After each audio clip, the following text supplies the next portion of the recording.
semuanya, Assalamualaikum warahmatullahi wabarakatuh. Kembali lagi di channel saya, Rindia Gayu Ayunda.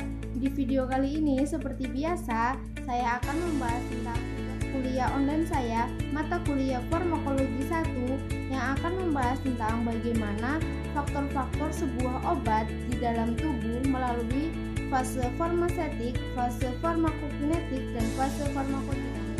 Dan materi kali ini masih berhubungan sama videoku yang sebelumnya ya.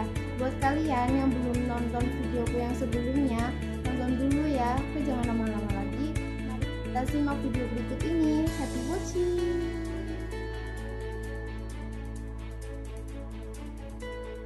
Untuk materi yang pertama ada fase farmasetik. Apa saja sih faktor-faktor yang dapat mempengaruhi pada fase farmasetik ini? Antara lain, yang pertama, bentuk fisik zat aktif seperti amorf atau kristal dan kehalusannya. Yang kedua, keadaan kimiawi. Yang ketiga, zat pembantu. Dan yang keempat, proses teknik yang digunakan dalam membuat sediaan seperti tekanan pada mesin tablet, kecepatan alat dan emulgator dan lain sebagainya. Selanjutnya, materi yang kedua ada fase farmakokinetik. Faktor-faktor yang mempengaruhinya ada 4: absorpsi, distribusi, metabolisme, dan akskresi.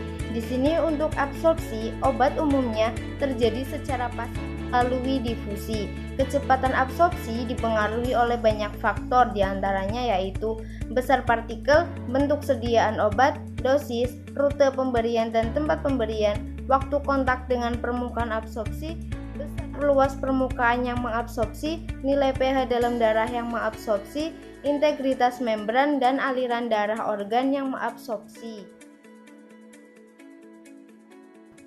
Pada distribusi, setelah proses absorpsi, obat masuk ke dalam pembuluh darah untuk selanjutnya ditransportasikan bersama aliran darah dalam sistem sirkulasi menuju tempat kerjanya. Penetrasi dari dalam darah ke jaringan pada proses distribusi seperti pada absorpsi juga sangat bergantung kepada beberapa hal, diantaranya yaitu ukuran molekul, ikatan pada protein plasma, kelarutan dan sifat kimia, pasukan darah dari organ dan jaringan, dan perbedaan pH antara plasma dan jaringan. Pada metabolisme, suatu kecepatan proses metabolisme umumnya bertambah bila konsentrasi obat mengikat sampai konsentrasi maksimal. Sebaliknya, bila konsentrasi obat melewati, maka kecepatan metabolismenya dapat turun. Di samping konsentrasi obat, beberapa faktor yang dapat mempengaruhi proses metabolisme yaitu fungsi hati dan usia. Pada ekskresi, faktor yang dapat mempengaruhi proses ekskresi ini antara lain sifat dan fisiokimia, yaitu berupa kelarutan dan tekanan uap, pH urin, aliran darah, dan usia. Pada fase farmakodinamik, interaksi farmakodinamik terjadi di mana efek dari satu obat yang diubah oleh kehadiran obat lain di tempat kerjanya. Kadang-kadang obat secara langsung bersaing untuk reseptor tertentu, misalnya agonis beta 2 seperti salbutamol dan beta blockers seperti propanolol.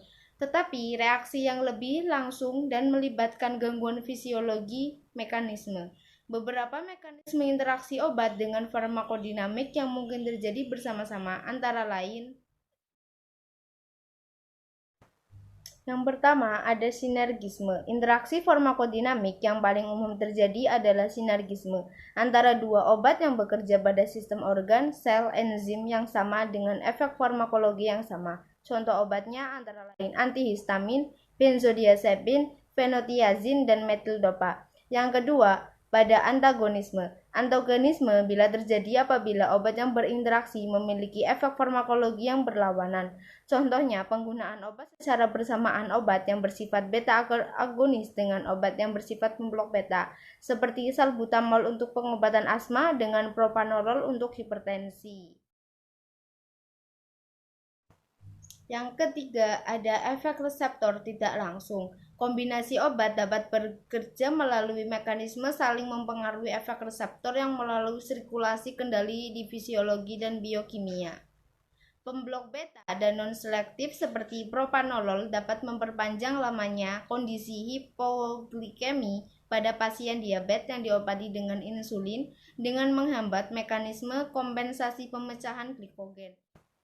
Yang keempat, ada gangguan cairan dan elektrolit. Interaksi obat dapat terjadi akibat gangguan keseimbangan cairan dan elektrolit. Pengurangan kadar kalium dalam plasma sesudah pengobatan dengan diuretik, kortikosteroid atau amfoterisina akan meningkatkan resiko kardiotoksisitas dikoksin. Cukup sekian materi yang dapat saya sampaikan, kurang lebihnya mohon dimaafkan. Semoga video ini dapat bermanfaat bagi kalian.